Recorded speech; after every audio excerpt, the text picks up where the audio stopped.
Welcome, people. Oh my God, I am super happy and excited to have you on the show today. How are we all doing? Oh my God, my first thing to tell you is God is doing miracles for us in this year 2018. Don't be discouraged. Don't even fret. God is doing amazing things for us. Oh my God, welcome to Life Matters with Aanu Adedire. And if this is your first time, you came to the right place. Okay, so just before we start the show, I want to say this, that whatever you're going through, whatever it is that you feel that your heart is troubled about, I want to tell you this morning that God is able to do exceedingly abundantly above all you could ever ask or think, according to the power that is in us. So whatever you're going through, whatever it is that your situation, or maybe you are discouraged about something, oh my brothers, my sisters, let me tell you, I have amazing tunes today, like amazing songs that you don't want to leave. How are we all doing? Hope we are doing great. May is going to be a month of glorious acceleration. The Lord will enlarge your course in this month of May. I am so happy. I believe that the month of May is super special. Like, you don't know how happy I am. My heart is overjoyed. My heart is overjoyed because I know the month of May will be more than amazing for you. And I'm sure that you are not going to miss one episode of the show. Like, that's a promise. You're not going to miss not one episode. So this morning I'm going to do something, and what I'm going to do is I'm going to be, yes, my guest already on Instagram live right now, but before then I'm going to play this beautiful song by my amazing guest. Yes, she's an amazing person. She's an amazing person, and this is Glorious in My Eyes by Palmira. And I know that once you hear this song, you'll be like, why are you doing this? I know, why are you playing this kind of beautiful song? Yes, I have to play you beautiful song, beautiful tunes. So this is Glorious in My Eyes by Palmira Mmerife. Words fail me, expressions elude me when I try to say I am grateful. I can't imagine how you brought me out and saw me through in spite of my troubles. You came to my rescue. It's good to know that you were there when nobody really cared. You showed me love. Oh my God, it's evening. Oh, okay. Hello.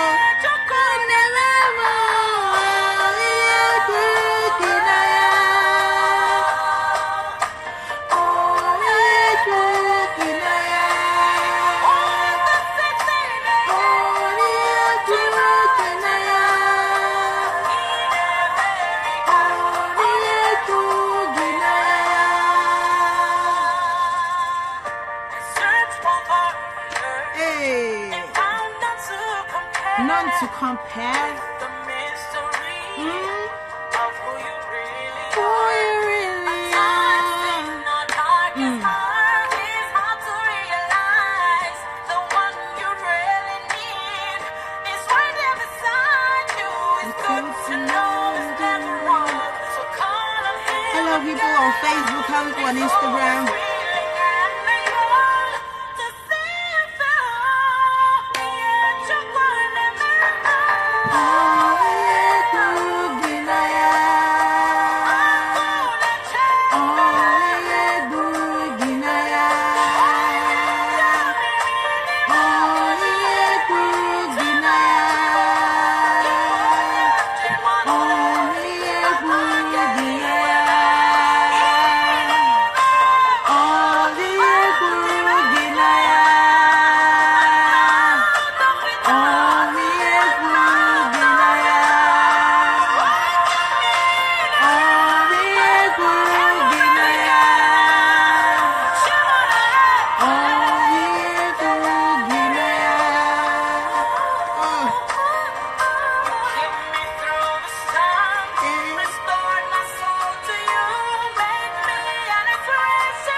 Oh my God. I'm very sure you're saying that's beautiful. So this week I'm going to, since Saturday I've been talking about this amazing song by my sister and friend Thelma Benson. Yes. So this is Atobiju by Thelma Benson. I know you will love it. I'm bringing my guests up in like a few seconds.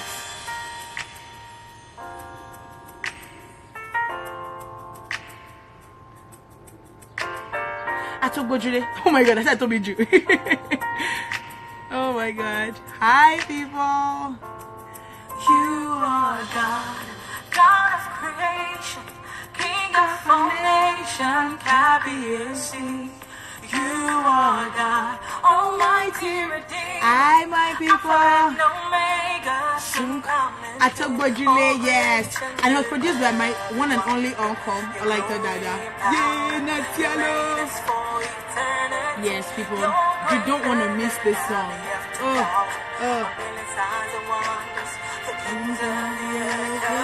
are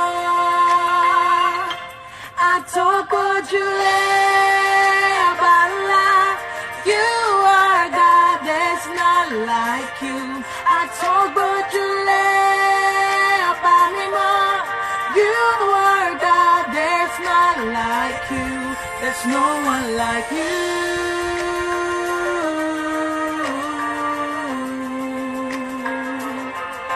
No one like you.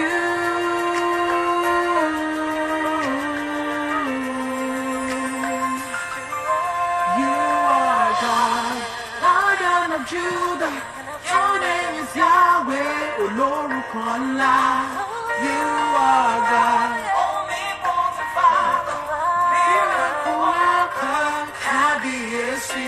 All creation declare of your might, glory and power.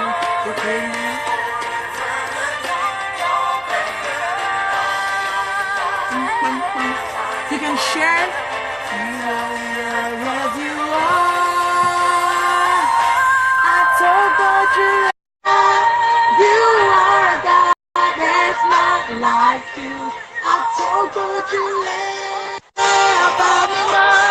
You are God, there's not like you. Hey, tell my guest is fine. Oh my Jesus. Oh my Jesus. Oh my. There's no one like you.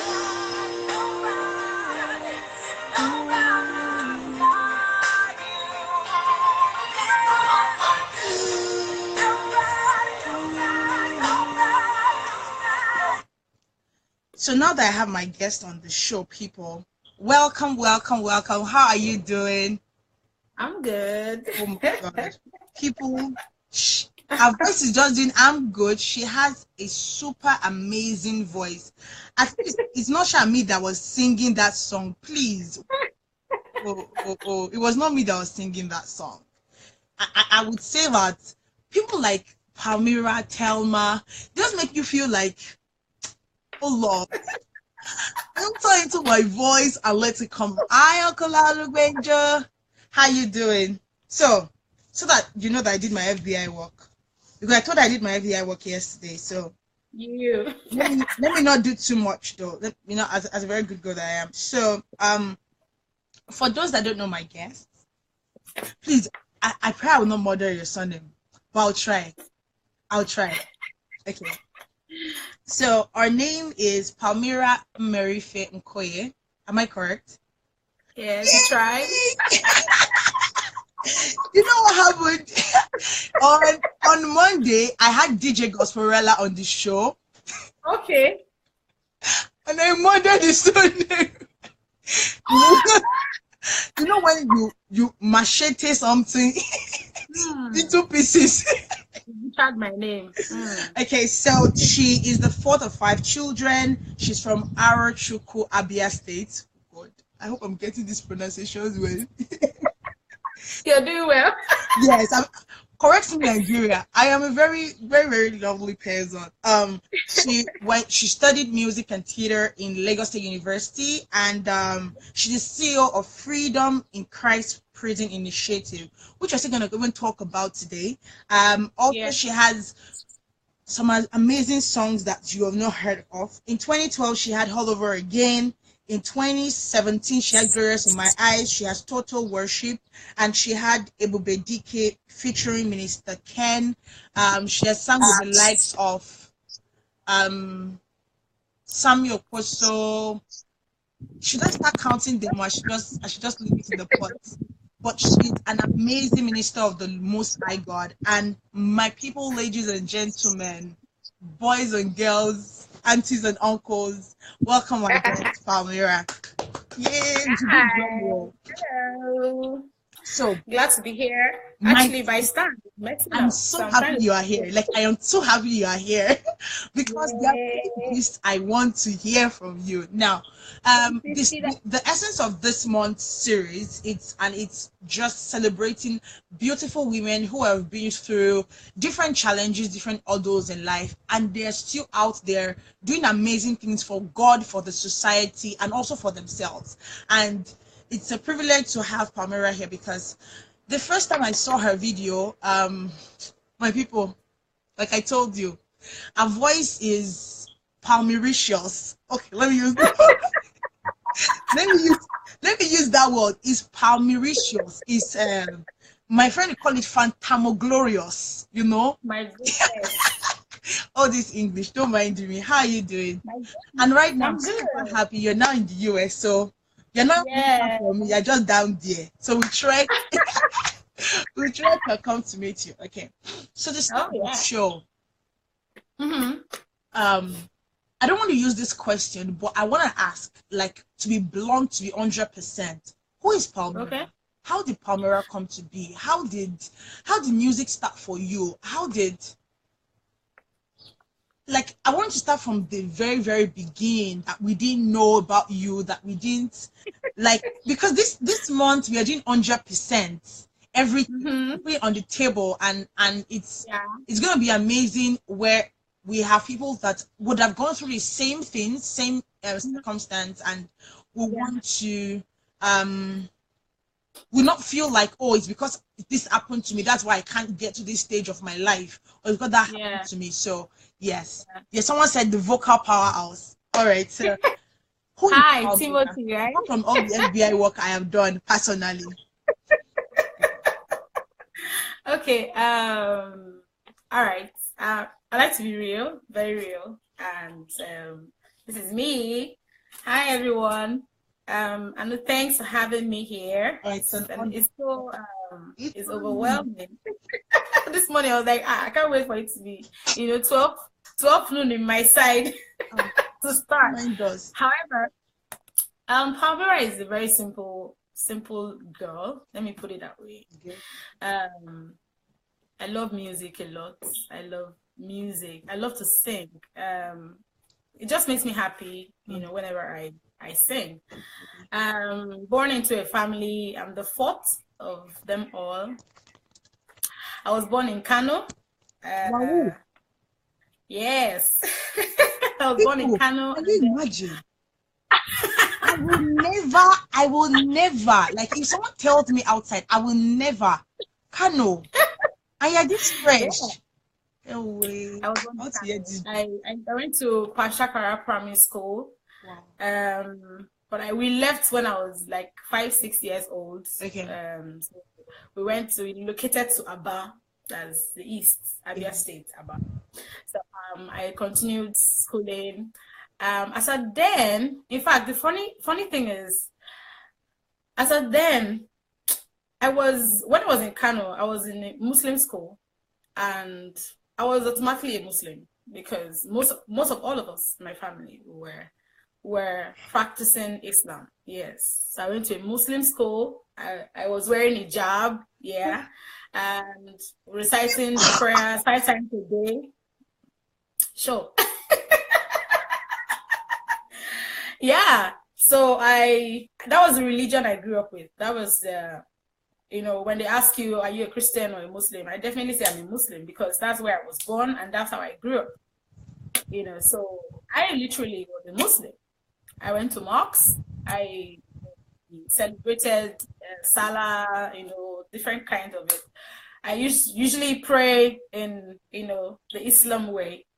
So for me, that was the only religion I knew. I never knew that there was anything called Christianity, or there was anybody called Jesus, or there was anything called church. I didn't know.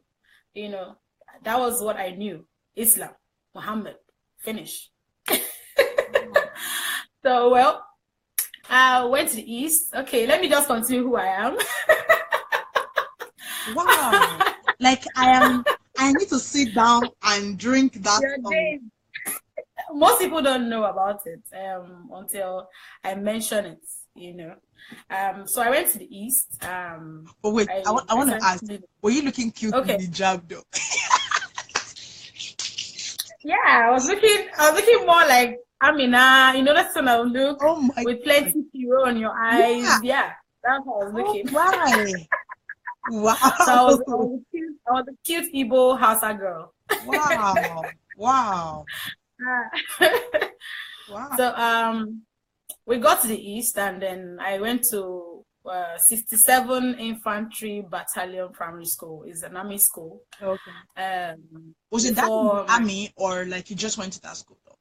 My dad was in the Navy. Okay. My mom worked in an army barracks, so we had the military family thing. Okay. So I continued schooling until I lost my dad at a tender age. Wow. Still at that time, I didn't know about Christianity. Wow. Okay. I was naive about some of the things because I was a little girl growing up.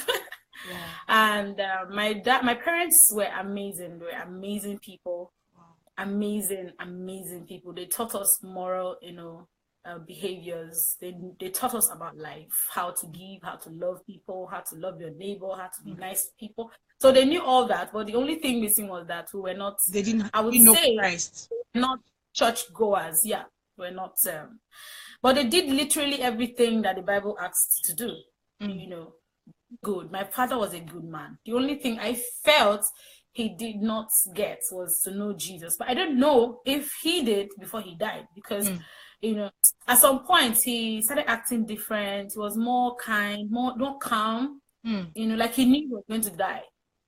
So I usually see my mom read the Bible, but I thought it was, for me, I thought it was just normal book. Wow. One of those books, or one of those spiritual books, So it was when he died, I found my purpose. Not that when he was alive, I didn't find my purpose. I probably would have been a Serena Williams by now, because I was more into lawn tennis. I was more into, I was more into gymnastics. Yeah, wow. I was a very flexible child. I could do all the acrobats, I could backflip, front flip, side flip, I was very good at running. I was very, very good at lawn tennis. I had stamina as a small child. Guys, so as a 10, I am lost right now. Like, wake me up. I was 9 years old. I was 9 years old, and I was literally working out, back and forth. I had my baton, I had my my long tennis ball, I had my bat, but it was a memorial. It was a memorable experience for you for that period, right? Yeah, it was really deep. It was really, really deep. So when he died, really, we didn't, we normally don't go out, go to church, go to school and back home, go to school, back home. So when he died, one day, I don't know, something just triggered me to step out of my house. I was about 13 years old then. So I just told my mom, I don't know the kind of boldness. I was very bold child when I was, I was young. So I didn't know what happened. I just told my mom, I'm coming. Normally she would say, where are you going? Sit down in the house. You're not allowed, blah, blah, blah. She just said, okay, just be careful. I said, fine. So I think I needed a stroll. So I took a stroll, and I was hearing music somewhere, and I was like, wow. I felt, because we used to watch Sound of Music then. So I felt like, wow, this song sounds so beautiful. And they were like kids singing. So I decided to walk into the church. So I walked into the church and I saw them singing. Said to me, I was like, oh, wow, I would like to join, Wow. I didn't know that it was, the Holy Spirit leading me towards knowing the truth about life. And that was how I became a church goer. So usually in Sunday school, when they talk about David that killed Goliath and talk about Abraham, it was sounding like weird to you. I didn't know. And they were like, you didn't know about this? I said, no, I don't. Wow. I never went to Sunday school in my life, so I didn't know all the stories. I had to start learning. Before you go on, I wanted to ask you something. So were you and your dad like super, super close? Like, was it like a close-knit family, or everybody was just doing his thing? So no, we're close. We had bond. Wow. All of us had bond. I wasn't a mommy's girl or daddy's girl. I was mommy daddy girl, So we were very close. Very close. So wow. It was a major loss in the house. But the good that he did is living on. He did a lot of good. When he died, we realized that sometimes, we would have food in the house, but you just wake up one morning and you do not see the food again. What's going on? What happened? My father would have carried some of the stores, just share around, look for people who are hungry, just give them food. So sometimes he travels a lot to the north. When he resigned, he became an interior decorator. So he worked a lot with the ex-Shagari, all those people in the past. So when he comes back with sacks of food. We're happy. We're seeing different types of macaroni, different types of food. Then the next morning it's finished. Oh my God. What happened? He must have shared it to a lot of people. Wow. So when he died, a lot of people were crying, like, who was going to, feed them as much as my dad did and all that. So at the end of the day, it's not just about your religion, or it's not just about you even knowing Christ. It's about leaving a mark. Like, even though you might not have known Christ, like to our own knowledge, he left a mark. Like, he died, let's say he died empty, giving up everything he always had. Yeah, everything he always had. Wow. He did so. He left a legacy, and that legacy lived on. So I learned from my dad. Sometimes, I want to do stuff. I'm like, how would my dad do this? And it helps me. It helps me to stay through. It helps. Yeah, he was a good man. Wow. My father was a good man. Wow. So should it be? So you went into church. You heard children singing, which I pray that we have a whole lot of children department. I pray that do all these things, because I don't know if we still have kids but I know some churches that really, really build their children's church with that good structure. So after doing choir in that church, was there a fight at home? Because I know that mommy has already raised you as that Muslim girl who goes to the mosque and everything. So was there like a clash? Was there a fight? No. Wow. No. My mom she was just concerned because my dad's death broke her. Wow. She was really broken. So for the past 6 years after my dad died, my mom was just she became very quiet, So sometimes you're talking to her, she's not there. She has gone somewhere else. We don't know.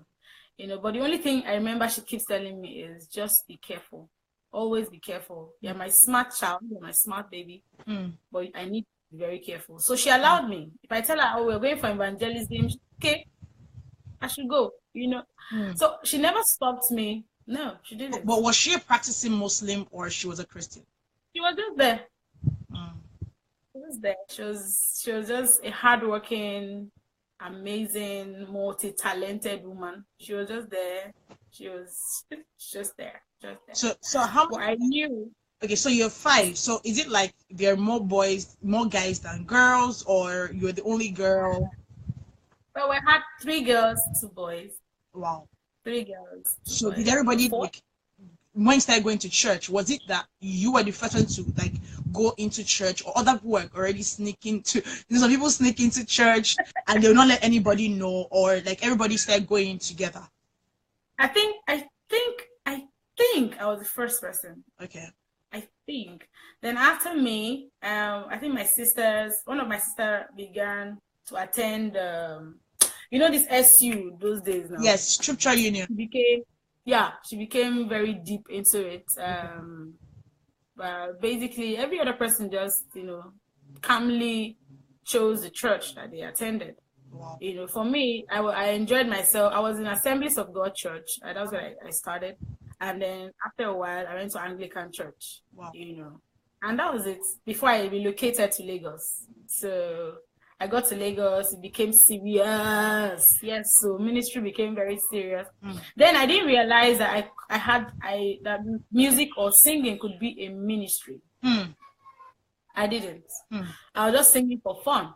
Okay. I loved singing. I loved the fact that sounds could sound right. So I was just singing for fun. So I didn't know that there's something called that someone can have a ministry. You're called for a purpose. I didn't. Because I was still a baby in, the Christian thing. I was still a baby. So when I got to Lagos, it became very clear. Literally, gradually, I started hearing voices. I didn't know what it meant. I didn't understand. Sometimes I could hear a voice talk to me. I'm like, for me, I felt it was my conscious, my conscious mind, talking. So okay. It was much later, someone told me that you can hear God speak. I was like, are you kidding me? So you mean I can hear God? Is it like he comes in the movie, how you hear it in the movie? Oh, my child.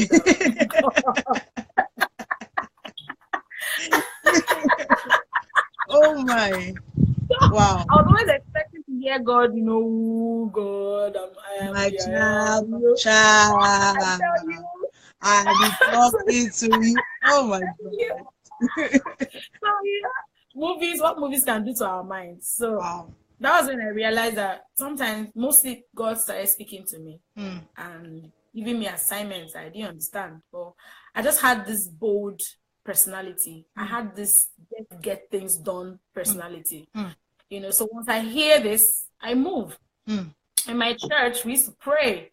So sometimes I just escape from my house and run to church. Myself and some of my friends, we just hold hands and pray for hours. I didn't know. For me, I enjoyed it. It was like I had this strength from above. We pray for hours. We literally hear God speak, give instructions. Sometimes from church, we just go to church, hospitals and start praying for people. Wow.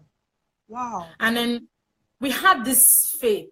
I can't explain it. There's this drive. The same drive that Paul had in the Bible. When he was persecuting Christians, when he became born again, he became more, Yes. The drive was more driven. That was the drive. Yes. I was daring. Whenever people say, "Oh, you can't go into the hospital," watch me. It's like I want to go to those places that they say it was difficult to enter. That was how I was.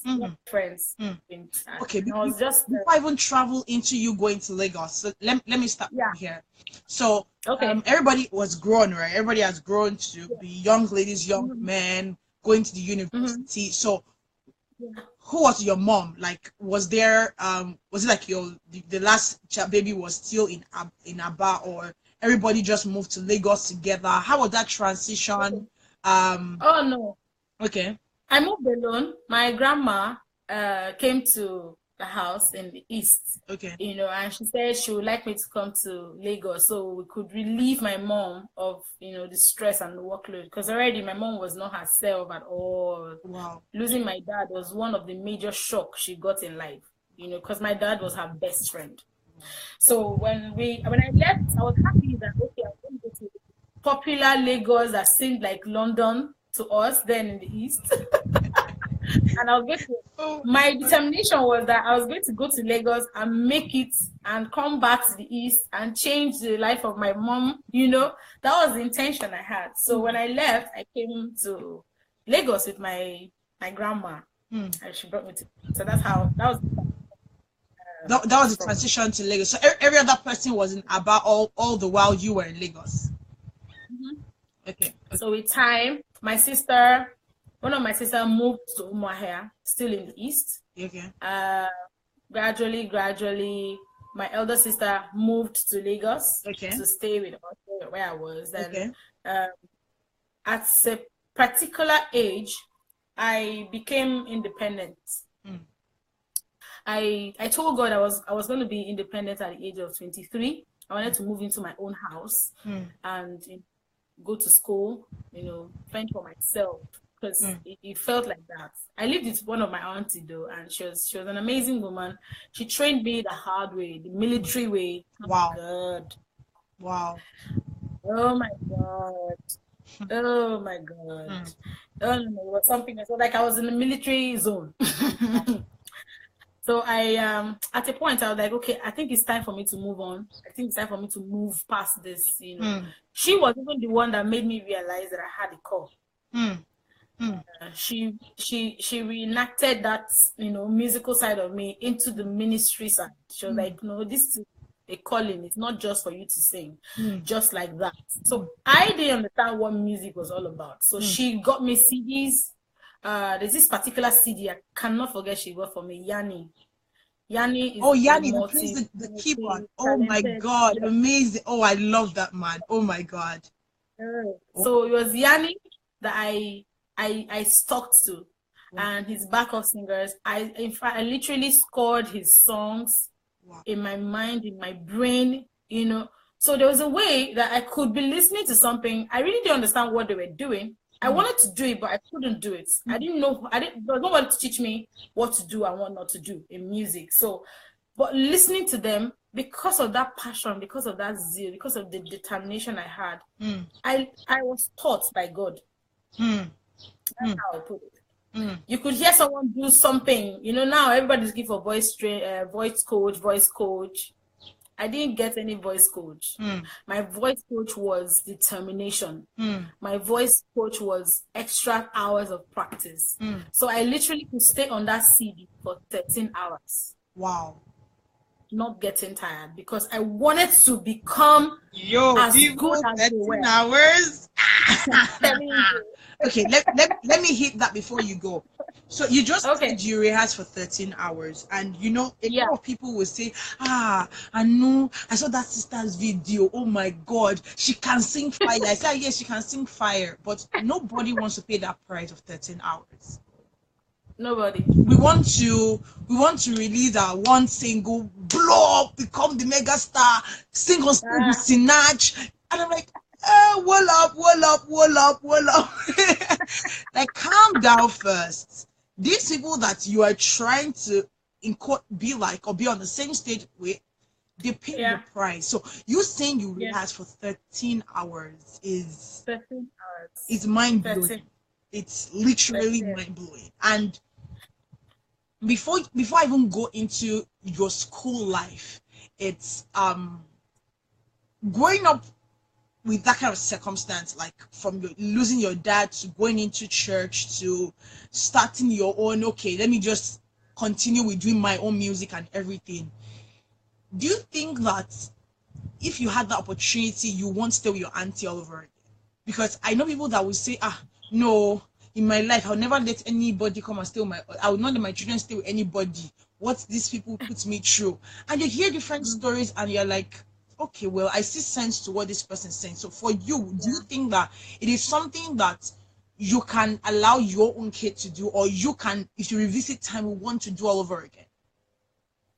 Well, that's a very dicey question. But truth be told, I learned a lot from my aunt. I learned how to be a woman. I learned to be independent from my aunt. I learned to take responsibility. And I think I didn't have, let me put it this way, I think I didn't have a childhood. That's what I would say. In the sense that losing my father at tender age, leaving my mom at tender age, I didn't have a childhood. So when I got to my aunt's house, there was no time for come and be playing with your friends, building sand, all those things. No. It was more of a real life issue. So I was literally more like an independent person living in her house. So she leaves me and the responsibilities of the house to me. So when I get back, I wake up in the morning, I make her meal. She doesn't care how old I am. That is the duty. That is what you need to do.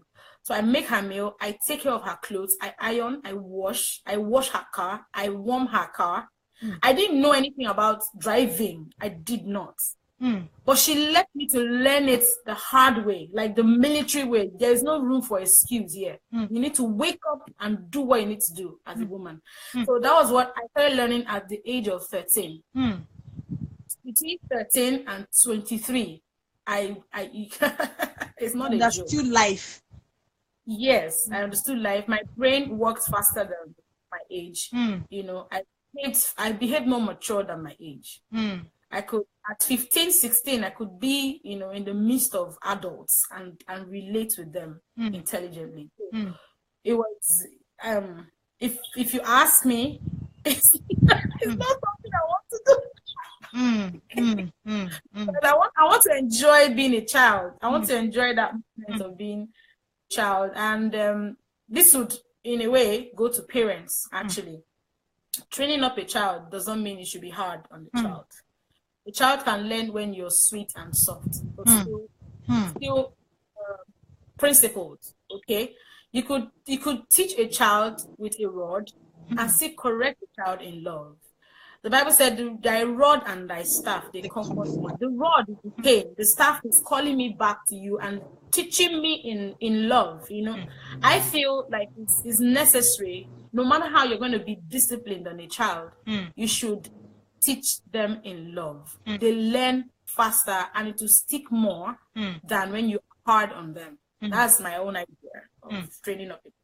But it helped me. So I became a hard girl. I became a very hard person.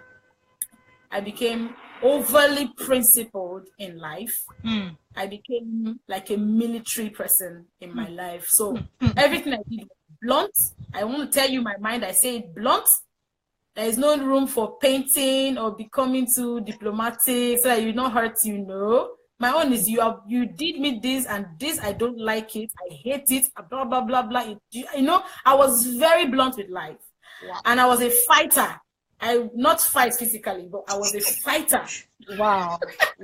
But really, this fighting physically thing, the day I went on combat with someone, the person almost died on my hand.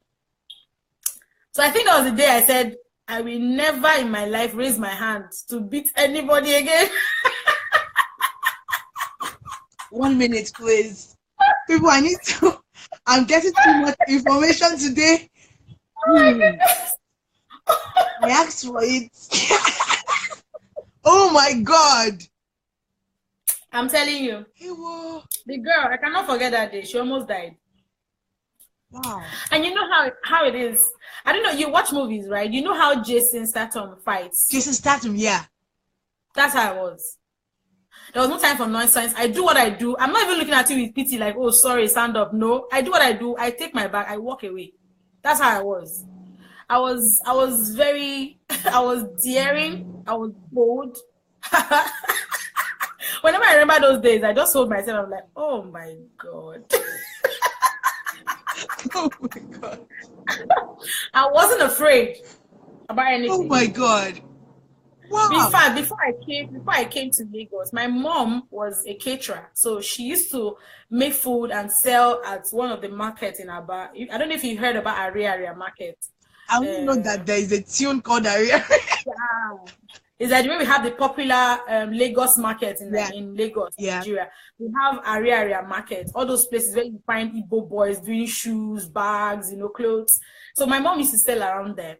And then usually we have morning school and afternoon school. So I attended afternoon primary school. My sisters, were morning school and my brother was morning school. So myself and my younger brother, afternoon school. Okay. So what we do, we divide the labor. In the morning, we wake up as early as 4 a.m. We join my mom to cook, clean up, do whatever it is, bath, then get ready. So my sisters are ready for school. They will take the whole thing, they will load everything to the market and then go to school from there. So myself and my mom, I would be with her in the market, help her to sell the food. So what we used to do is that we have a stationed shop where she is. So when I'm there, I'm seated, I'm like, people are not coming to eat. I'm like, what nonsense is this? So I just stand up, take my tray, enter the market, enter their shop, say, yes, we are ready for food today. Are you not hungry? You need to eat so you can have strength to work. I was 15 years old and I cannot forget that moment. No. What am I saying? I wasn't 15.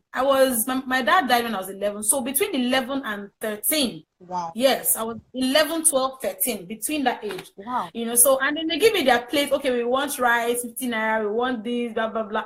I'll collect about sometimes 10, 20 plates. And I remember vividly every single thing that they want to eat.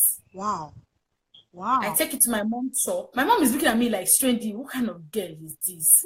This girl scares me. I'm like, mommy, I'll wash all the paper, start putting. This one wants rice, this one wants beans, this one wants. She said, how do you want to carry it? I said, I will carry it and I'll come back and carry the remaining one. So I'll put everything in a tray, start off. I will take it to each of the shops. I will give them according to how they want it. So I give them time. When it's almost time for my school, I go back to their shops and I demand for my money. Hell! As the evil girl that you is. Oh my God. Sometimes you find those ones that are stubborn, that they want to eat your food and not pay. You dare not go to that area with me. My money, you will not pay me. You're in trouble. Wow. So I literally, start fighting them, like not physical fight, but I just like, you cannot eat my mother's food and not pay. Do you want to purge? As in,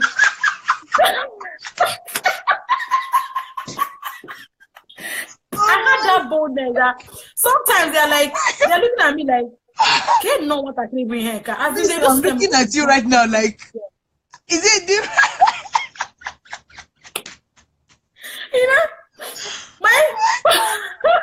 My sisters tell me this thing.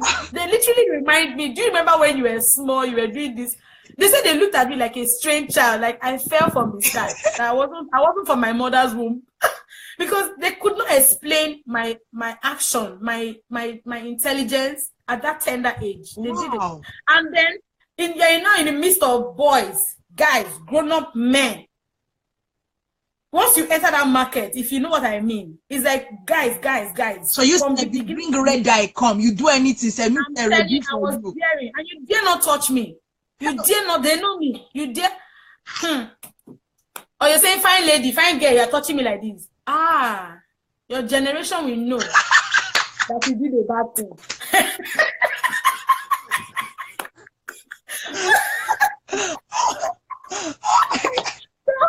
Whenever they see me, they say, she don't they come. Before I even enter, oh yeah, how much am I owing you? Yeah, take. Bye. I say, oh my goodness. It got to a point where most of the guys now, they used to fight for me. They're not like my bodyguards. So whenever I land, they're like, our girl, what's up now? We just... My mom, man, she was, God helped me to make the life easy for her over there in the market. Wow. So we have targets. I used to have targets. Wow. Once you get to the market, from 8 to 10, the food is finished. Wow. So I give her time, I collect the money, she goes to the market, and then I dress up. I enter under her table, I dress up for school. And I carry my younger brother on our way to school. So it kept happening for 1 year and, more before I left her. And then I went to... Wow. Telling you. A lot to take one dating. Oh my Jesus. Oh my Jesus. So I became too independent. I became an adult when I was a kid. Wow. I didn't have a childhood. I didn't. People. So that's why I couldn't take nonsense in school. You want to abuse me or give me headache in school. Just one slap or one blow. The person is on the ground. You reset their brain. I'm telling you. Oh my God, people, I have seen. If someone was the one telling me this story, I'll be like, stop. Palmira is too sweet. What's wrong with you? Palmira is too sweet. Oh my. So in 2001, what brought up you going into, because you were into singing, so why did you go into, I know you went into computer science, I went into broadcasting, so how did those two come up? Okay, growing up, I used to like education a lot. I love to always be able to communicate wherever I am. Whenever I find myself, I had this idea of knowing little of everything. For me, it was important. So when I was done with secondary school, I was at home. I was tired of being at home. I was just like, okay, can I do something, reasonable with my life? Instead of just sitting at home and wasting time. So I went to computer school. Okay. I wanted to learn Corel Draw and PowerPoint. Wow. And then it was amazing. Flooring Computer College, I can't forget. I had memories in that school. So when I was done with that, I was still like, while waiting for, school, university, I said, okay, you know what I would do is I would probably just try out to, then we had universities in other states had annexes. Yes, okay. In Lagos. So I went into Ife. Okay. Honest in Lagos, okay. And I started. It was affordable. It was something I could afford at that time. I traveled one day. My auntie didn't know. Even till today, she didn't know that I went. I traveled from Lagos to Ogun State for the first time. Wow, that was the first time I left Lagos. I didn't know anything other than Festac, Amu, Odofin, Mosolashi. I didn't know anything like Island, but that day, myself and my neighbor, we took, the boldness, went to Ogun State, went to make inquiry, Ogun State University. So they said, okay, we can do our prelim or we can do diploma and enter. So, okay, fine. Instead of waiting for JAMB, let me just start something. I went back home. I told my aunt, okay, this was what I found out. So I didn't tell her I went there. If not, I would be still alive. So she said, okay, that as it is, she has been, transferred to Abuja in her office.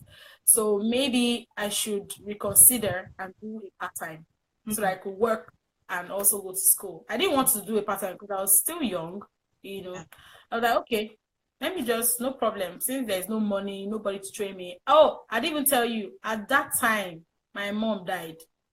Wow. My mom died 99. Wow. So that's 6 years after my dad died. Wow. And then it was done on me that, okay, life is all about myself now, Wow. And, wow.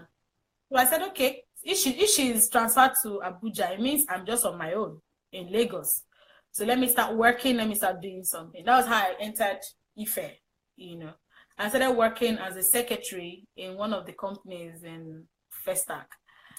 So I was working and schooling every Saturday, Sunday. I did my first year, second year. My results were amazing. So I was happy, like, okay, my results, I would probably just go into full time with it. Shocking. I went to Ife to make inquiry if I could, come in from the Honest branch.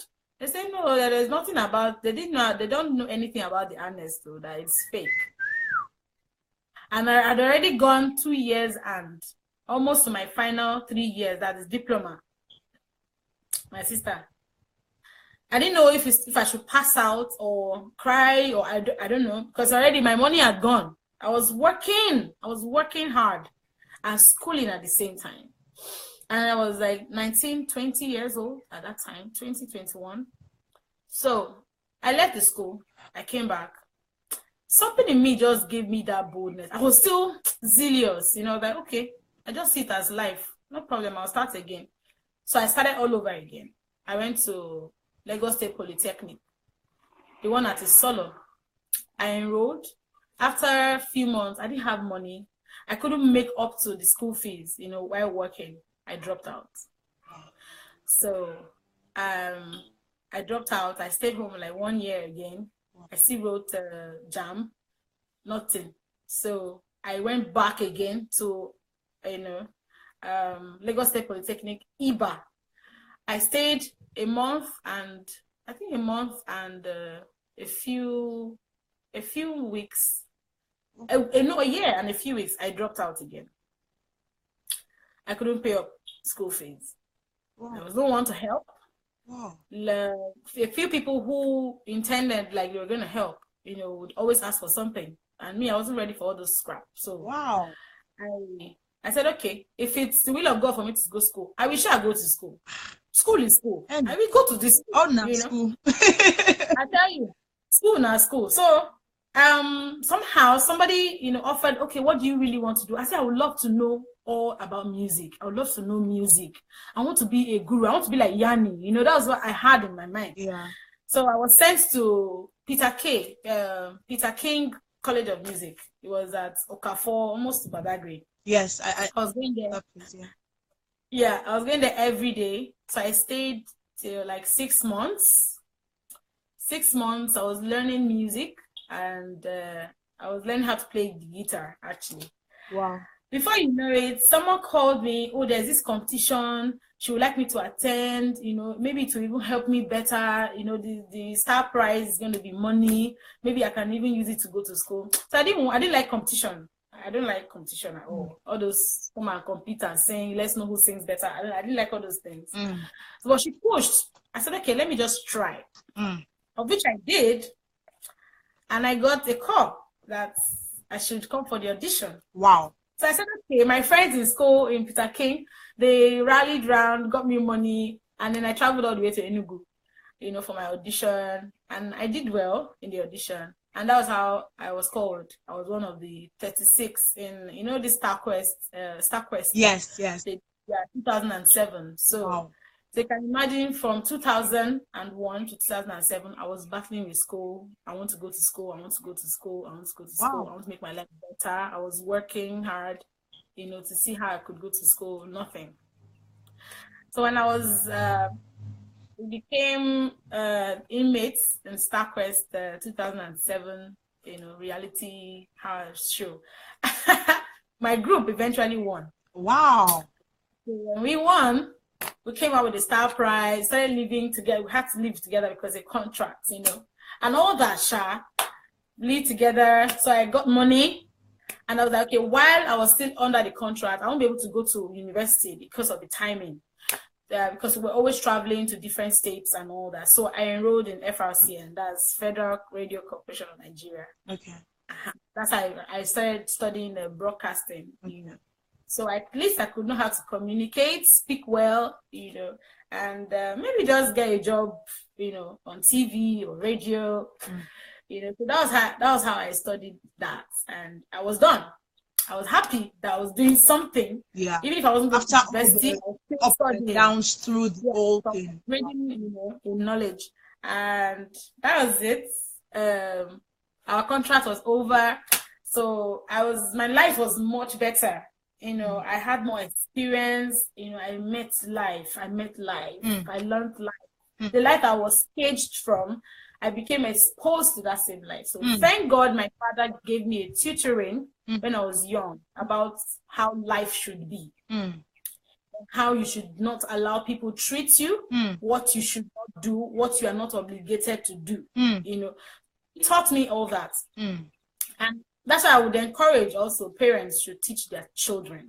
Don't shy away from teaching your children everything about life. It's important they know, so that when they get there, when they are faced with those circumstances, they will be able to overcome. So that was how I was always remembering. Okay, go ahead. You want to ask me something? You said something, and which I personally know a lot of people that will always bulge into when they go through circumstances like that. You were desperate for knowledge, not just musical knowledge, but educational knowledge, and you tried. And you said one thing. You said when you got that close to like getting the admission, whatever, the person that wants to help you want to demand for something. Now, was it a teaching of sex education by your mom? Or was it a teaching that you taught yourself, or life taught you, or you were just too determined to say, I won't pay a price that I can't hold on to, like the real sense of it? Okay, when I was young, my dad used to tell me something. He said, don't allow a man touch you. You know how you say, don't let them touch you here. This is your private part. This is your private part. Don't let them touch you. My dad taught me that when I was very young. Your dad taught you sex education? Wow. Yeah. Wow. He did. If I remember, I think I was 5. I was 5 years old. I was 6 years old. So he always, whenever we're watching movie and it gets to the part of kissing or whatever, he would just change it or tell us, oh yeah, close your eye. So I think one day I was asking her, Daddy, why is that you always tell us to close our eye when it gets to this part? So he realized that, okay, I need to let this girl know. So there was a lie he told me that if anybody kisses you, you'll be pregnant. Oh my goodness. So and it was funny. My mom had this mark on her stomach, So I used to ask her, Mommy, what's this mark? She said, that's where I brought you out from. She used to just, give me just G. I was like, okay. When my dad now said, you get pregnant, I said, so if I get pregnant, they will not tear my stomach like they tear my mommy's stomach and bring me out. Oh my God. You put fear in me. Teaching, but still instilling fear, though. Yes. So I was like, no. So that's like, when I was in the market, I was able to, survive. I had that intention that you cannot touch me, you can't do some certain things. My dad said it's wrong. I can't do it. That was all. So when I came to Lagos, being a teenager, there is always this, sugar rush that comes with teenagers, You want to explore life, you want to have good friends. So in school then, I was in secondary school, I was after the head boy and the head girl, I was the next because I was more like representative to the students. So they felt I was bold enough to go to the principal's office and tell her whatever we're going through as students. Wow. So, but then people were always having boyfriends, girlfriends. For me, it was like a waste of time. I have a boyfriend. You write me letter, that's it. That's all. What am I going to eat the letter? For me, I didn't have the liberty to do that. Oh my God. No. And then secondly, I'm thinking, okay, I have a boyfriend, and I go home, I tell my auntie, I have a boyfriend. I will not see my skin in my body the next day. Because she said, you can't just have friends. For my auntie, you can't have friends. Wow. I was locked up. So you can't have friends. Wow. So I grew up with that mindset, like, okay, what's the essence? This life is all about your personal race. Let me run my race properly, and run it well, So, but oh my God. At the point, I got frustrated. I won't lie, it wasn't easy. It was not easy. I got frustrated. You will see bulk money like this, people enticing you with money. Just for you to, to have a feel of you, and then that's it. They can help you in your education or help you to see life in a better way. But I always ask myself, if I do this now, what will I tell my children? There's no pride in my hustle. Let me put it that way. There won't be any pride in hustle. I had offers, and that's why I'm not gonna say that in a way, I feel bad for people who fall for that. I do. I feel bad. It's not like some of them didn't have a choice. Not like that's why I don't judge people when I find them in some certain situations. I don't.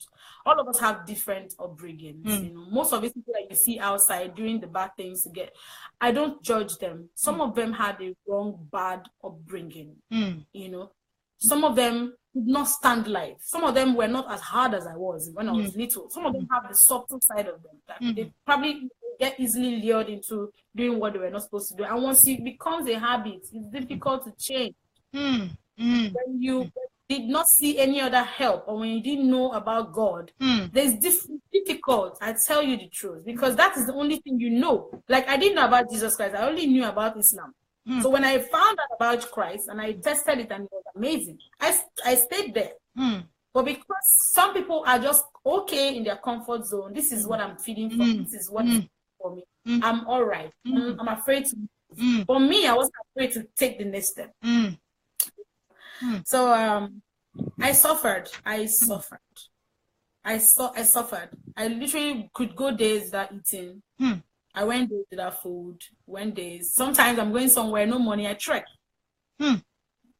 So we have less than 15 seconds and to go off now. So I'll add you up all over again. So people, let's all come back and join. We have one more sizzling hour. Yes.